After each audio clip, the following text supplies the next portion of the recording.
دوسرا وہ ذریعہ جس سے ہجرت میں برکت ہو سکتی ہے، رسول پاک صلی اللہ علیہ وسلم نے فرمایا صلہ رحمی۔ ہم وضاحت میں تو سمجھتے ہوئے نہیں، لیکن فرمایا رشتے داروں کے ساتھ جو بندہ اچھا سلوک کرتا ہے اس کے رزق کے اندر بھی بڑی برکتیں آ جاتی ہیں۔ غیب سے اللہ رب العزت اس کے رزق کے اندر بھی اضافہ فرما دیتا ہے جو بندہ رشتے داروں کے ساتھ اچھا سلوک کرتا ہے۔ رسول پاک صلی اللہ علیہ وسلم نے فرمایا من سرہ ان یمسکہ فی رزقہ، جو شخص اپنے رزق کے اندر کشادگی چاہتا ہے، جو چاہتا ہے میرے رزق کے اندر کشادگی ہو، نبی پاک صلی اللہ علیہ وسلم فرماتے ہیں۔ اور دوسرے نے فرمایا وَأَن يَنْسَعَلَ فِي آثَارِهِ، اور یہ چاہتا ہے کہ میری عمر کے اندر اضافہ ہو جائے، رزق کے اندر برکت آ جائے، عمر کے اندر اضافہ ہو جائے، تو فرمایا فَلْيَصِلْ رَحِمَهُ، اس کو چاہیے کہ رشتہ داروں کے ساتھ اچھا سلوک۔ اگر تو چاہتا ہے تیرا رزق بڑھے، تیری عمر میں اضافہ ہو جائے، تو رشتہ داروں کے ساتھ اچھا سلوک کر، اللہ تعالیٰ دونوں چیزیں عطا فرمائے۔ اور ایک اور مقام پہ ارشاد فرمایا فَإِنَّ صِلَةَ الرَّحِمِ مُحَبَّةٌ فِي الْأَرْضِ، اور فرمایا اس لیے صلہ رحمی کرو کہ خاندان کی محبت پیدا ہو جائے۔ اور فرمایا مَسْرَةٌ فِي الْمَالِ، تو جس وقت تم ایسا کرو کہ تمہارے مال کے اندر کثرت ہو جائے گی، کثیر مال جمع ہو جائے گا، منشآت کی بڑھ جائے گی۔ اللہ فرماتے ہیں رشتہ داروں کے ساتھ اچھا سلوک کرو، محبت پیدا ہو جائے گی۔ جب آپس میں رشتہ دار محبت کریں گے رزق بڑھے گا، فرمایا عمر کے اندر بھی اضافہ ہو جائے گا۔ اور ایک اور جگہ پہ کریم آقا علیہ السلام نے ارشاد فرمایا من سارہ ان یمد لہ فی امورہ، جو شخص اس بات کو پسند کرتا ہے اس کی عمر کے اندر اضافہ ہو، وَيُوَسَّعَ لَهُ فِي رِزْقِهِ، اس کے رزق کو وسیع کر دیا جائے، وَيُدْفَعَ عَنْهُ مَيْتَةُ السُّوءِ، اس کو بری فوج سے دور کر دیا جائے، فَلْيَتَّقِ اللَّهَ وَلْيَصِلْ رَحِمَهُ، اس کو دو کام کرنے چاہیے، وہ اللہ سے ڈرے اور رشتہ داروں کے ساتھ اچھا سلوک۔ جو چاہتا ہے رزق میں برکت ہو، عمر میں اضافہ ہو، بری فوج سے بچ جائے، فرمایا وہ اللہ تعالیٰ سے ڈرے، اللہ تبارک و تعالیٰ کی بارگاہ میں گناہوں کو چھوڑ دے، اپنے رشتہ داروں کے ساتھ اچھا سلوک کرے، یہ سارے کام اس کے لیے ہوتے ہیں۔ اب ایک سوال ذہن میں پیدا ہو سکتا ہے کہ ہم نے تو یہ سنا ہے بچہ بھی ماں کے پیٹ میں ہوتا ہے رزق دے دیا جاتا ہے، عمر اس وقت طے ہو جاتی ہے، تو پھر اس حدیث کا معنی کیا ہوگا؟ نبی پاک صلی اللہ علیہ وسلم فرما رہے ہیں عمر اس کی بڑھ جائے گی، رزق اس کا بڑھ جائے گا، ہمارا تو پہلے ہی لکھا ہوا ہے، عمر بھی لکھی ہوئی ہے، رزق بھی لکھا ہوا ہے۔ اس کا معنی یہ بیان کیا جاتا ہے اللہ رب العزت نے حکم دیا فرشتے جب ماں کے پیٹ میں تھا کہ اگر یہ بڑا ہو کے صلہ رحمی کرے گا تو اس کی عمر 70 سال لکھ دے، اگر یہ صلہ رحمی نہیں کرے گا تو 50 سال لکھ دے۔ یہ اس کا معنی ہے جیسے پاک کا عمر پہلے لکھی جاتی ہے، لیکن اللہ رب العزت تو پہلے ہی جانتا ہے اس نے دنیا کے اندر آپ کو کیا کیا کرنا ہے۔ اگر ہم صلہ رحمی کریں گے، رشتہ داروں کے ساتھ اچھا سلوک کریں گے، تو فرمایا اللہ رب العزت رزق کے اندر بھی برکت نازل فرمائے گا، عمر کے اندر بھی برکت نازل فرمائے گا۔ اور کریم آقا علیہ السلام کا یہ بھی فرمان ہے کہ تمام نیکیوں میں سے سب سے جلدی جس نیکی کا ثواب بندے کو اللہ عطا فرماتا ہے وہ رشتہ داروں کے ساتھ نیکی ہے، وہ رشتہ داروں کے ساتھ اچھا سلوک ہے۔ ہم بار والوں کے ساتھ تو بڑے ٹھیک ہوتے ہیں، لیکن اپنے رشتہ داروں کے ساتھ اچھے ہوتے ہیں، اپنے رشتہ داروں کے ساتھ اچھا ہونا یہ سب سے بڑا ثواب ہے۔ سرکار دو عالم صلی اللہ علیہ وسلم فرماتے ہیں تمام نیکیوں میں بھی اس کا اجر جلدی ملتا ہے، وہ رشتہ داروں کے ساتھ اچھا سلوک کرنا ہے، یہاں تک کہ جب کسی برے اور نافرمان گھرانے کے لوگ آپس میں پیار کے ساتھ رہتے ہیں تو اللہ تعالیٰ ان کے مالوں کی افزائش کرتا ہے۔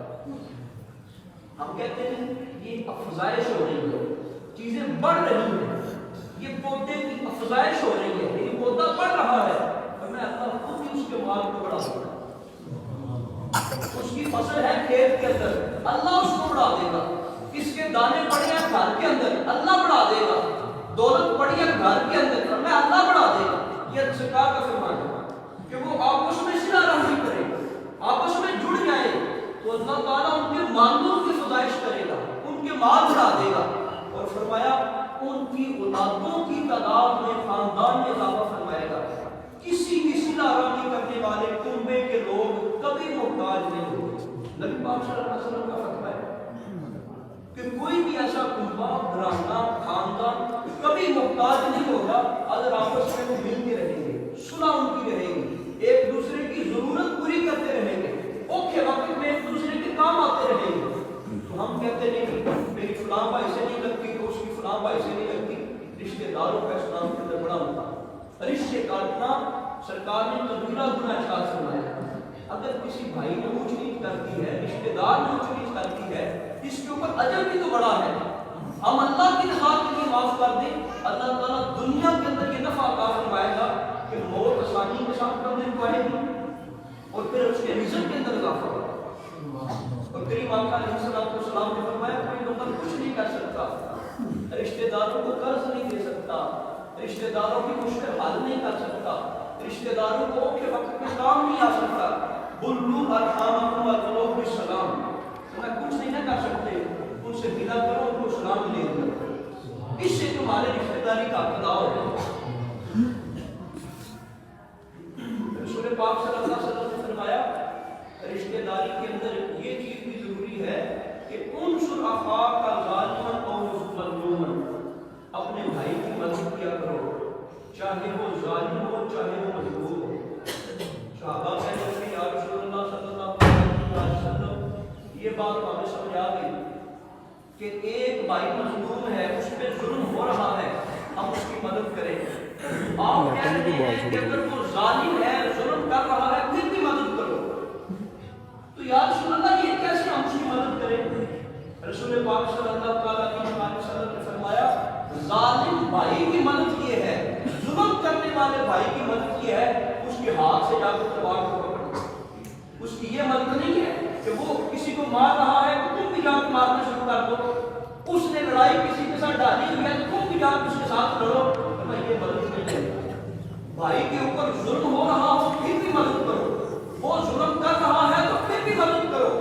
ظلم اگر ہو رہا ہے تو پھر اس کو بچاؤ, اگر وہ ظلم کر رہا ہے پھر اس کو منع کرو کہ نہیں زیادتی نہیں کرنی, ظلم نہیں کرنا, کسی کے ساتھ لڑنا نہیں ہے, جھگڑنا نہیں ہے, ورنہ یہ بھی اس کی مدد ہے.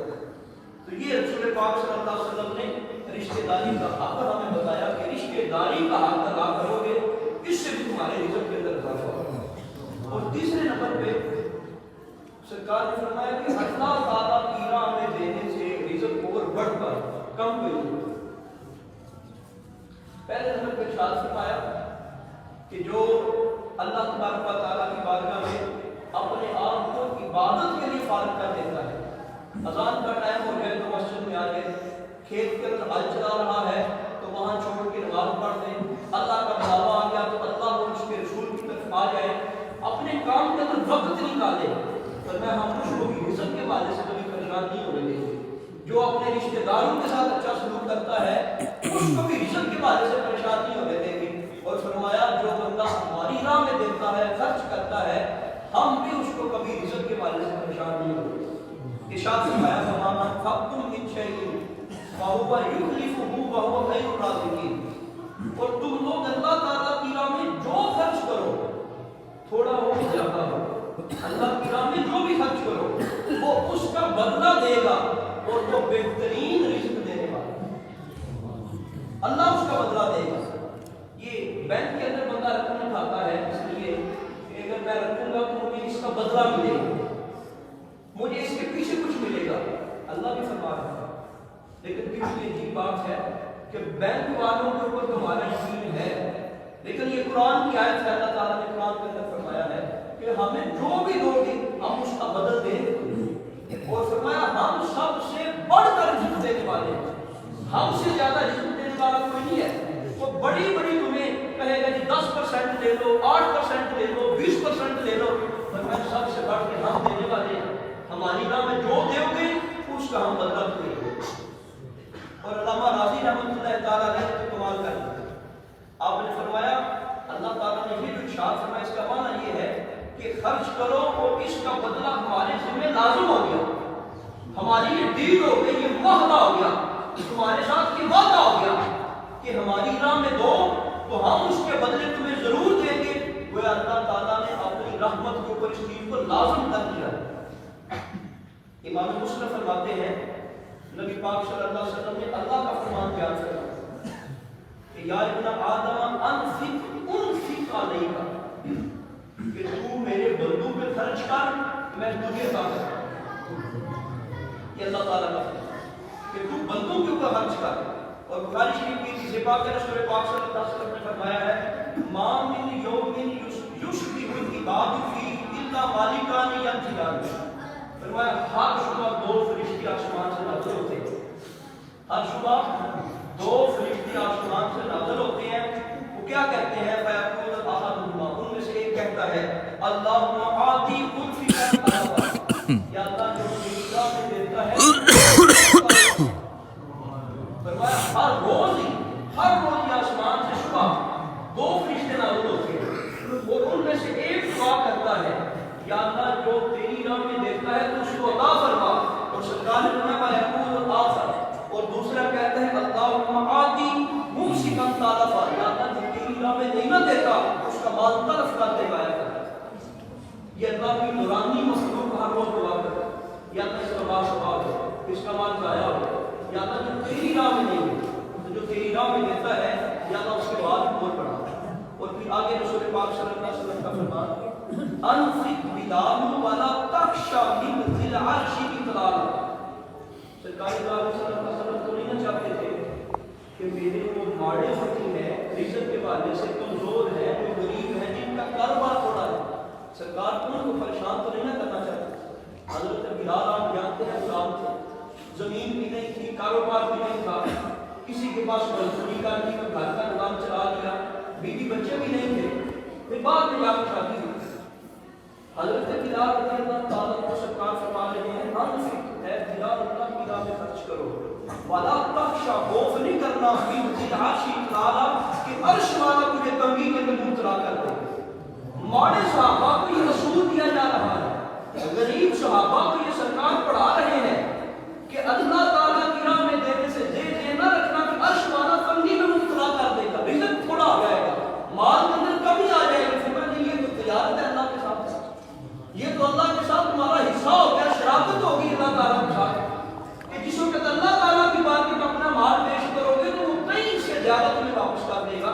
یہ سرکار نے غریب صحابہ کو کلیہ دے دیا، یہ ایک قاعدہ قانون بتا دیا، فرمایا عرش والے سے یہ نہ رکھنا کہ وہ تمہیں محتاج کر دے گا، فرمایا بلال تم غریب ہو تو تم بھی خرچ کرو، یہ نہیں کہ بڑے بڑے صحابہ ہی دیں گے، فرمایا نہیں تم بھی اللہ کی راہ میں دو، اللہ تعالیٰ تمہیں بھی برکت عطا فرمائے۔ رسول پاک صلی اللہ علیہ وسلم کی ایک لمبی حدیث پاک مسلم شریف کے اندر اس کا خلاصہ آپ سماعت فرماتے ہیں، بالکل ہی ہمارے پہلے ماحول کے ہے مطابق ہے۔ سرکار صلی اللہ علیہ وسلم نے فرمایا کہ ایک بندہ جا رہا تھا بنی اسرائیل کا، اس نے دیکھا ایک ویرانے کے اندر آسمان سے آواز آئی کہ فلاں زمیندار کی زمین کے اندر جا کے بادل برس کر۔ یہ بندہ بڑا پریشان ہوا کہ آسمان سے آواز آتی ہے کہ فلاں زمیندار کی زمین کو جا کے پانی دو، کیونکہ وہاں نہری نظام نہیں تھا، فصل شروع نہیں تھی، پانی کی ضرورت تھی، آسمان سے آواز آتی ہے اس کی زمین کے اندر جا کے سیراب ڈال۔ اب آسمان سے بارش ہوئی، نالیوں کے ذریعے اس کے کھیت تک پہنچی، یہ بندہ پانی کے پیچھے پیچھے ہے، وہاں ایک بندہ ہل چلا رہا تھا، پوچھا اللہ کے بندے تیرا نام کیا ہے؟ وہ کہنے لگا تو آج نبی ہے، میرے نام کو کیوں پوچھتا ہے؟ اس نے کہا کہ میں اس طرح گزر رہا تھا، آسمان سے آواز آئی ہے تو بھی بڑا اللہ کا ولی ہے۔ اس نے کہا کہ اللہ کا ولی تو میں کوئی نہیں، میں صرف سیدھا سادہ بندہ ہوں، مسکین بندہ ہوں، اس طرح نیک بندے کہتے ہیں۔ تو کہا کہ تیرا کیا عمل ہے، اللہ تیرے کو بڑا راضی ہے۔ اس نے کہا کہ میں 3 کام کرتا ہوں، جتنا بھی مجھے نفع ملتا ہے ایک حصہ اپنی اولاد کے لیے لے جاتا ہوں، ایک حصہ اللہ کی راہ میں دے دیتا ہوں، اور ایک حصہ پھر اس فصل کے اندر داخل کر دیتا ہوں۔ اتنی اللہ تعالیٰ نے اس بندے کے اوپر کرم نوازی فرمائی کہ لوگ ترس رہے ہیں بارش کے لیے، سارا زمانہ چھوڑ کے صرف اس کی زمین کو سیراب کیا جائے۔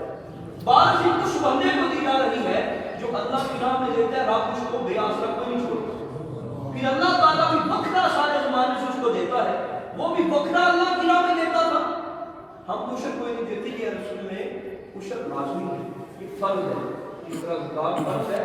اسلام کے 4 رکن کلمہ پڑھنے کے بعد ان میں سے ایک اہم عشر ہے، عشر دینا ضروری ہے، گزارا کوئی نہیں ہے۔ اپنی فصل میں سے اگر پانی لگائیں گے تو پھر ہم 20واں حصہ دیں گے. اگر پانی نہیں لگاتے فقط نہر کا پانی استعمال کرتے ہیں تو پھر 10واں حصہ دیں گے. ہر چیز کے اندر مشکل ہے. آپ نے جانوروں کے لیے جو بھی چارہ اگایا ہے، کھاد ہے، جو بھی چیز ہے اللہ کی راہ میں دینی ضروری ہے. چوتھی چیز، دین جو بندہ سیکھتا ہے اس کے گھر کے اندر رزق ختم کہ جن چیزوں سے رزق بڑھتا ہے. نبی پاک صلی اللہ علیہ وسلم کی بارگاہ کے اندر ایک صحابی اپنے بھائی کی شکایت لے کے آئے. کان اخوانی علی عہد رسول اللہ صلی اللہ علیہ وسلم. حدیث میں ہے کہ دو بندے تھے سرکار کے زمانے میں. فکان احدہما یاتی نبی صلی اللہ علیہ وسلم. ان میں سے ایک بندہ سرکار کے پاس آ گیا. والآخر یحتاج. سرکار کے پاس ایک آ کے اس میں دین حاصل کرتا تھا اور دوسرا اپنے گھر کے کام کاج کرتا تھا. فشکا، شکایت کی. المختلف اخاہ الى نبی صلی اللہ علیہ وسلم. اس بھائی نے شکایت کی جو کاروبار کرتا تھا. کیا شکایت کی؟ فقال لعلک ترزق به. اس نے آ کے شکایت کی، یا رسول اللہ صلی اللہ علیہ وسلم میں سارا دن کماتا رہتا ہوں اور یہ بھائی جو ہے وہ علم دین حاصل کرتا ہے. یا رسول اللہ اس کو بھی ارشاد فرمائے. اللہ کے محبوب نے کیا فرمایا؟ فقال لعلک ترزق به. تجھے رزق نہیں اس کی وجہ سے دیا جائے. سبحان اللہ. تو میرے ساتھ آیا ہے شکایت کرنے کے لیے. سرکار کو نہ کسی کی سائڈ لیتے اور نبی پاک صلی اللہ علیہ وسلم تجھے نہ زیادتی فرماتے. سرکار نے فرمایا کہ تجھے رزق ملا. اور مولا علی قاری رحمۃ اللہ تعالیٰ علیہ نے تو عربی اس لفظ کی تخیر ہی کر دی، حد کی بیان کر دی. 11 سال حرم مکہ کی امام نے مولا علی قاری رحمۃ اللہ تعالیٰ علیہ آپ نے فرمایا کہ یہ جو سرکار نے فرمایا لعلک ترزق، اس کا معنی یہ ہے اے بھائی کی شکایت کرنے والے، تیرے ہنر کی وجہ سے، تیری محنت کی وجہ سے تجھے رزق نہیں ملتا، صرف اس کے دین سیکھنے کی وجہ سے تجھے رزق ملتا ہے. یہ رزق میں اضافے کا سبب ہے. ہم نہ خود دین کی طرف آتے ہیں نہ اپنی اولاد کو لے کے آتے ہیں. ایسا نہیں کرنا چاہیے. کہ رسول اللہ صلی اللہ علیہ وسلم کی بارگاہ میں پجا کھڑا کرنا چاہیے. سرکار کے دین کے لیے، سرکار کے علم کے لیے، قرآن کی تعلیم کے لیے، حدیث کی تعلیم کے لیے. حافظ قرآن یہ صرف سیدوں کے اوپر اور مولویوں کے اوپر ضروری نہیں ہے کہ بچے پڑھا دیں. ہر بندے کے اوپر ہی فرض ہے کہ اس کی اولاد عالم ہو، اس کی اولاد فاضل ہو، اس کی اولاد پڑھی لکھی ہو، حافظ قرآن ہو، عالم دین ہو. اللہ کے محبوب نے واضح فرمایا کہ تم اس شک کے اندر نہ رہنا کہ میں تو سارا دن کھیتوں کے اندر ہل چلاتا رہتا ہوں، اس لیے میرے گھر کے اندر بڑا رزق ہے، میں بڑی محنت کرتا ہوں. فرمایا نہیں، یہ جو تیرا بھائی میرے پاس آ کے اللہ کا دین سیکھتا ہے اس کی وجہ سے رب تجھے رزق دے رہا ہے. یہ بڑی ہی خوشی کی بات ہے. اللہ پاک ساری مسجد کو برکت عطا فرمائے، میاں صاحب کو برکت عطا فرمائے. یہ اس مسجد میں تھوڑی ایک مشکل تھی. ادھر آپ ساروں کو پتہ ہے ماشاءاللہ 60 بچے حفظ قرآن کر رہے ہیں اور قاری صاحب کہتے ہیں جگہ تھوڑی ہے. 2 استاد ہیں، ایک اوپر چیک کرنے والے استاد ہیں. تو یہاں ماشاءاللہ مسجد میں صبح آپ نے فجر کی نماز کے اندر بھی سنا ہوگا تو چند دنوں کے اندر انشاءاللہ یہاں پر بھی وہ نظام وہاں چلتا رہے گا. وہ بچے وہاں چلتے رہیں گے. گاؤں میں کافی سارے بندے فون کرتے ہیں، کہتے ہیں جی وہ بچوں کو داخل کروانا ہے. قاری صاحب کہتے ہیں پہلے تعداد زیادہ ہے. الحمدللہ اس مسجد کے اندر کے اللہ پاک برکت نازل فرمائے گا اور یہاں پر بھی ان قریب حفظ کی کلاس شروع ہوگی اللہ تعالیٰ. اور میں کل سے گیا تھا کاکے چاک میں، وہاں ایک بزرگ تھے بڑی عمر کے، تو وہ بڑے ہی راضی ہو رہے تھے. وہ کہہ رہے تھے ننجا والے کتنے خوش نصیب ہیں، تقریباً 20 بچے کاکے چاک سے آتے ہیں، ایک بچہ 47 سے آتا ہے. اور وہ جو ایک بچہ آتا ہے وہ کہتا ہے جی میرے جو محلے کے بچے ہیں ان کے والدین کہتے ہیں جی وہاں استاد صاحب سے پوچھ کے اللہ داخلے کب کھلنے ہیں، ہم نے اپنے بچے داخل کروانے ہیں. تو یہ اللہ کا کرم نہیں ہے. یہ 449 اور یہاں دور کے بندے، اس بوڑھے بندے نے کہا، سفید داڑھی تھی اور بڑے ضعیف تھے، وہ کہنے لگے بڑے ہی خوش نصیب ہیں 449 والے کہ جہاں ہمارے گاؤں کے وہاں قرآن پڑھنے جاتے ہیں. 60 بچے صبح 8 سے 4 بجے تک قرآن پڑھے اس گاؤں کے اندر. تو اللہ کی رحمت ہے، ہم تو اس قابل نہیں تھے، اللہ کی رحمت نے غور کیا. انشاءاللہ اللہ تعالیٰ. اور پھر یہاں اللہ تعالیٰ وقت عطا فرمائے چوری افضل صاحب کو کہ یہ سسٹم شروع کروانے کے لیے 1,20,000 روپیہ دینا پڑتا ہے صرف ایک بار. پھر آگے کا نظام وہ قاری صاحبان آتے ہیں تو خود ہی کو کر لیتے ہیں، کبھی وہ بچوں کے سلسلے میں، کبھی عشر، کبھی دیگر معاملات اکٹھے کر کے. 1.5 سال ہو گیا ہمیں چھوٹی مسجد کے اندر انتظام کرتے ہوئے. ہم نے شروع میں وہ پیسے دیے تھے، اس کے بعد ہمیں نہیں پتا تنخواہ ان کی کہاں سے آتی، کبھی انہوں نے فون کوئی نہیں کیا، اور 3 بندے ہیں اور 20-20 ہزار سے زیادہ تنخواہ ہے ان کی، 3 بندوں کی 3 استاد ہیں، لیکن وہ نظام چلا رہے ہیں۔ تو یہ ایک یہ پریشانی رہ گئی تھی، لیکن وہ بھی رات کو انہوں نے حل کر دی ہے، اللہ پاک برکت عطا فرمائے۔ آپ صرف تھوڑا سا معاملہ ہے، ہم نے ان کو پیغام دے دیا کہ آپ شروع کریں، انشاءاللہ بڑی ہی جلدی یہاں پر بھی اللہ تعالیٰ کرم فرمائے گا، اور صبح سے شام تک یہاں بھی قرآن کی تلاوت ہوگی، یہ سب، اور اپنے بچوں کو بھی داخل کرائیں، بڑی برکت ہے۔ حافظ قرآن پر آ لینا کی میرے کی بات نہیں ہے، جس سینے کے اندر اللہ کا کلام ہو رہا اتنا رہا، تو یہاں الحمدللہ ایک کلاس نہیں کھلے گی، بلکہ جس طرح اس مسجد کے اندر بنتے ہیں، اللہ کرے یہاں پر بھی 3-4 بلکہ ساری مسجد کی حافظ قرآن پڑھتے ہیں انشاءاللہ۔ آپ لوگ بھی تعاون کریں، کوشش فرمائیں، اپنے بچوں کو داخل کروائیں، اسی تعلیم کا فائدہ ہے، اسی کے اندر ہی بنتے ہیں۔ اور ایسا کوئی نہیں ہوتا کہ جو بندہ حافظ قرآن بن جاتا ہے، آدمی دین بن جاتا ہے، وہ روزی روٹی کے حوالے سے پریشان ہے، کوئی نہیں، ایسی کوئی نہیں بات۔ یہ صرف اس لیے بتا رہا ہوں کہ پریشان نہ ہو، اللہ کا شکر ہے 3 MA کیے ہوئے، بی ایڈ ایم ایڈ ہے، ایم فل ہے، پی ایچ ڈی ہے، گورنمنٹ کی نوکری کوئی نہیں ہوتی، اور اسی طرح یہ دینداری سے گھر کا نظام چل رہا ہے۔ میرا اپنا جو میرے اپنے معاملات ہیں وہ صرف دین سے چل رہے ہیں، یعنی یہ آپ کے سامنے مثال ہے۔ دنیا کی تعلیم کیا ہے؟ 3 MA B Ed M Ed M Phil P H D پر کوئی نہیں، کوئی نوکری کوئی نہیں، پی ایچ ڈی کے آگے ڈگری کوئی نہیں ہے، تعلیم بھی کوئی نہیں آتی، لیکن نوکری کوئی نہیں۔ تو اللہ کا فضل، اگر کسی نے یہ کام بھی نہ ہوتا تو کیا کر رہے تھے؟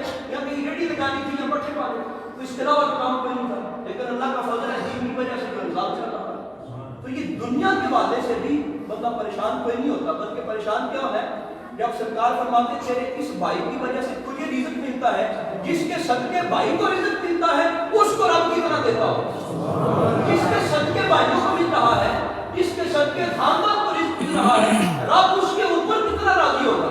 اور یہ بھی آپ جانتے ہیں حافظ قرآن کو اللہ تعالیٰ اتنا تاج قیامت کے دن دے گا اس کے والدین کو، قیامت کے دن حافظ قرآن کا جو والد ہے، لوگ کہیں گے یا اللہ یہ نبی ہے تیرے، اتنا چمکتا ہوگا، کہیں گے نہیں یہ نبی نہیں ہے، یہ حفاظ قرآن کے والدین ہیں، رب اس کو اتنا بات رہا ہے کہ جو حافظ قرآن ہے رب اس کو کتنا بات۔ یہ بات چلی گئی کسی کی طرف، اللہ کرے انشاءاللہ جہاں پر بھی وہ بچے، یہ بچیوں کے مدرسے کا تھوڑا معاملہ تھا، وہ بھی اللہ کے رب ترکیب بن گئی ہے، کل وہ حل ہو گیا ہے، اللہ کرے انشاءاللہ اب یہ طبیعی کے جو معاملات ہیں وہ بھی جلدی پورے ہو جائیں گے، اور وہاں بچیوں کا نظام بھی اللہ کے فضل سے رسول اللہ کی نظر عنایت سے انشاءاللہ جلدی کام شروع ہو جائے گا، اللہ ہم ساروں کو دین دار۔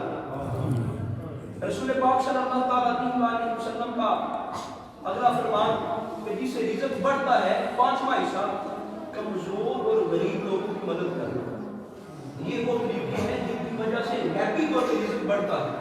ہم کہتے ہیں کہ نہیں یار وہ آج نقصان ہو گیا، پتہ ہی نہیں چلا، ایکسیڈنٹ ہونا نہیں تھا، ایکسیڈنٹ ہو گیا، جاتے جاتے وہ پنچر ہوگی گاڑی، جاتے جاتے وہیل ٹوٹ گیا، فلاں ہو گیا، نقصان نہیں ہونا تھا، بڑے نقصان ہوتے ہیں ہمارے، اور کئی ہماری دولت کے حصے اس طرح گزر جاتے ہیں۔ لیکن یہ جو چھوٹے چھوٹے کام سرکار بتا رہے ہیں، اگر یہ کریں گے تو اللہ برکت عطا فرمائے گا، رزق بڑھے گا۔ سرکار نے فرمایا حل تشربون وترزقون الا بدعائکم، فرمایا تمہیں ہرگز رزق نہیں دیا جاتا، اگر دیا جاتا ہے تو تمہارے غریبوں کی وجہ سے رزق دیا جاتا ہے، تمہاری مدد کی وجہ سے کی جاتی ہے، تمہاری فکر سے۔ حل تشربون وترزقون الا بدعائکم، تمہارے غریبوں کی وجہ سے، کمزوروں کی وجہ سے، مسکینوں کی وجہ سے تمہاری مدد بھی کی جاتی ہے، تمہیں رزق بھی دیا جاتا ہے۔ اور کریم آقا علیہ السلام نے فرمایا ادعونی فی ضعفائکم، میری رضا تلاش کرنی ہے، مجھے راضی کرنا ہے، فرمایا غریبوں کو راضی کرنا، سرکار نے فرمایا۔ اور ہم جہاں پہ زیادتی آتی ہے ان کو دبائے چلے جاتے ہیں، زیادتی کرتے ہیں، اللہ کے محبوب نے فرمایا ادعونی، میری جو بندہ رضا چاہتا ہے، ضعفائکم، پھر غریبوں کو راضی کر دو، انما ترزقون وتنصرون بدعفائکم، سن لو تمہیں رزق بھی ان کی وجہ سے دیا جاتا ہے اور تمہاری مدد بھی ان کی وجہ سے کی جاتی ہے۔ غریب لوگوں کے ساتھ اوپر ہاتھ رکھنا، یتیم کے ساتھ اوپر ہاتھ رکھنا، ان کے ساتھ تعاون کرنا، اللہ تعالیٰ بڑا راضی ہوتا ہے۔ اگر رب نے ہمیں نوازا ہے تو وہ رزق ہمارا تو نہیں ہے، وہ تو ہمارے رب کا ہے، وہ تو ہمارے مالک کا ہے۔ ہمارا رب بھی کہتا ہے کہ غریبوں کے ساتھ اوپر چادر دو، ان کی اپنے معاملات کے اندر خیر گیری کرو۔ بلکہ سرکار یہاں تک فرماتے تھے، سرکار نے فرمایا کہ جب کھانا بنانے لگو نا شروع تجربہ تھوڑا اور ڈال دیا کرو کہ ہم شاید کو بھی جان کو ساتھ دیں۔ رسول پاک صلی اللہ علیہ وسلم کا فرمان چھٹا کہ اور کیا ذریعہ ہو سکتا ہے رزق بڑھنے کا؟ قرآن کریم کے اندر اللہ تعالیٰ کا فرمان ہے وَلَوْ أَنَّهُمْ أَقَامُوا التَّوْرَاةَ وَالْإِنْجِيلَ وَمَا أُنزِلَ إِلَيْهِم مِّن رَّبِّهِمْ لَأَكَلُوا مِن فَوْقِهِم وَمِن تَحْتِ أَرْجُلِهِم۔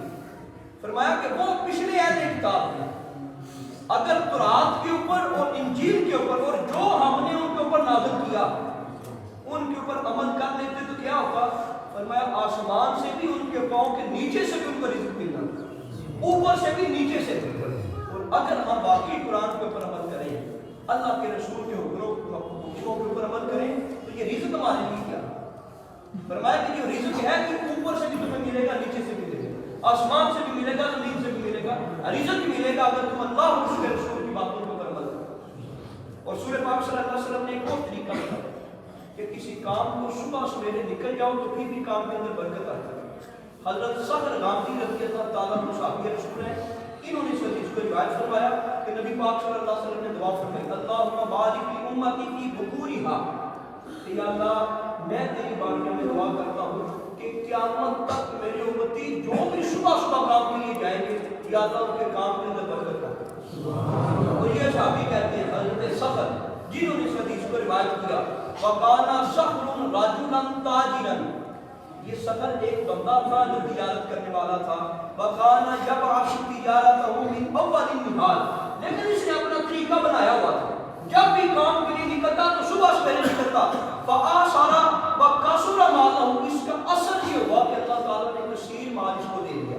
اور مسلم کی حدیث پاک میں یہ ہے فَكَثُرَ مَالُهُ حَتَّى كَانَ لَا يَدْرِي أَيْنَ يَضَعُ مَالُهُ، اتنا مال دے دیا وہ پریشان تھے کہ اب میں کہاں رکھا کروں اس کو۔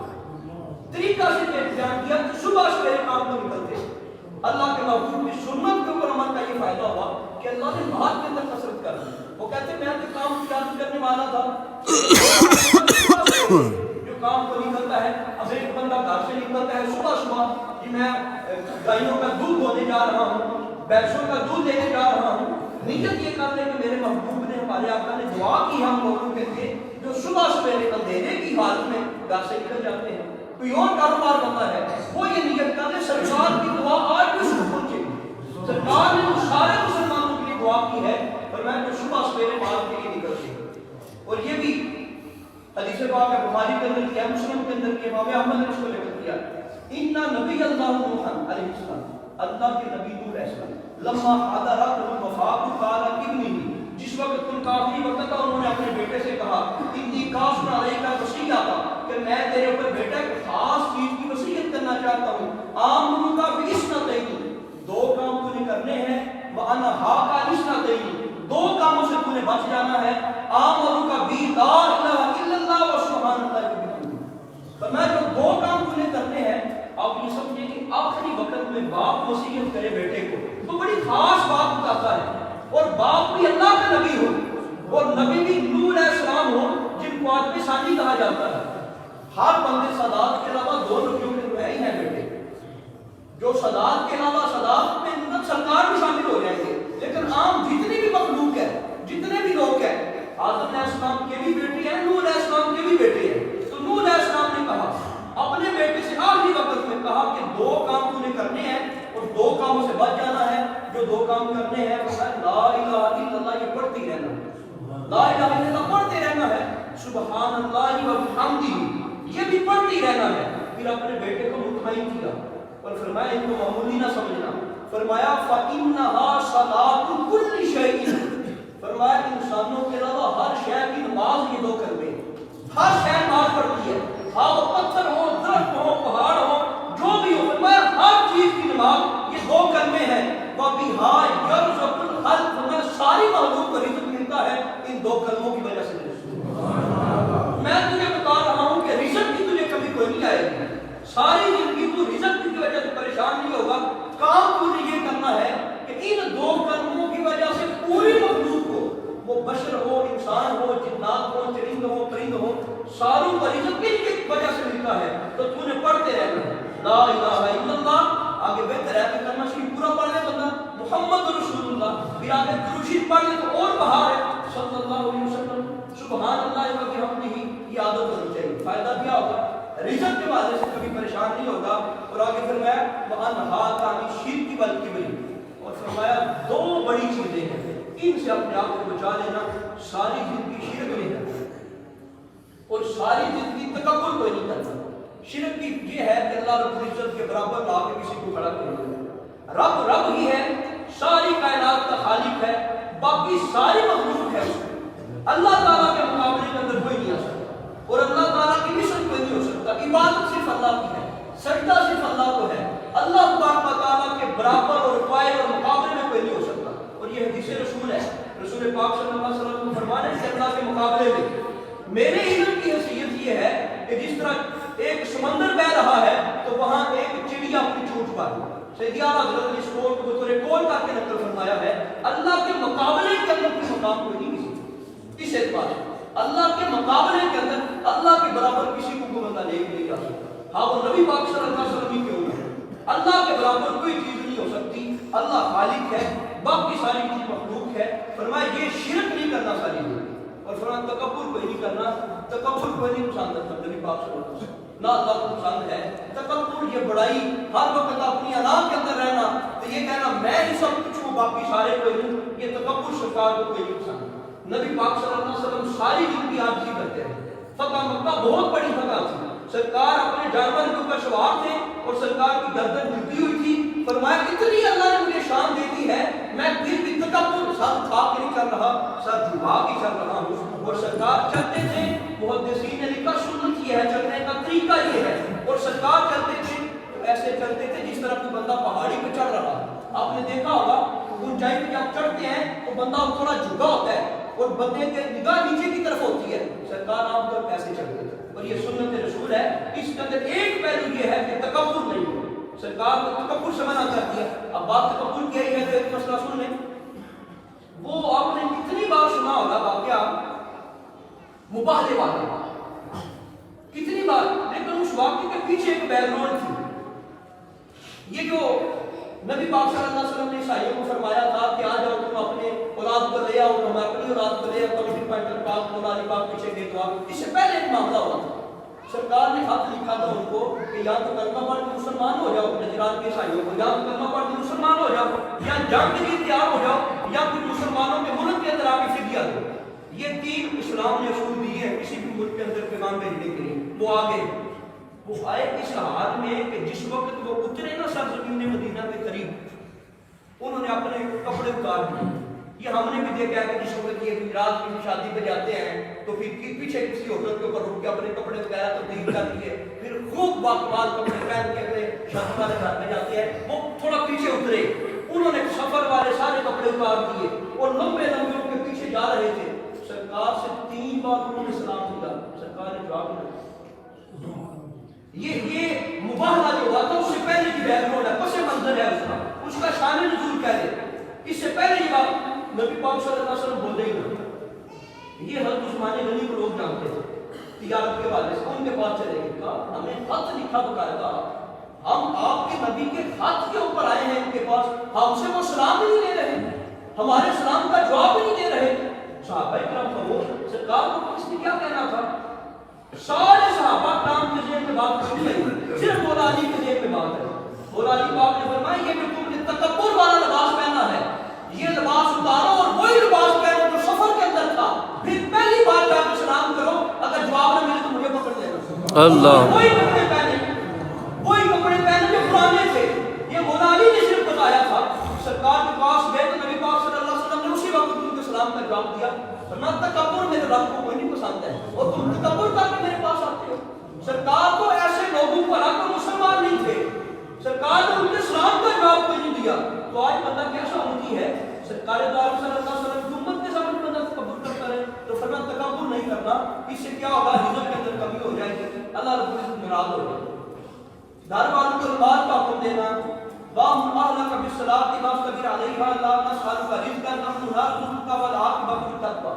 قرآن پاک کی آیت ہے. فرمایا اپنے گھر والوں کو نماز کا حکم دیں اور اس کے اوپر خوب پابند رہیں, نماز کا حکم دیں اور خوب اس کے اوپر پابند رہیں.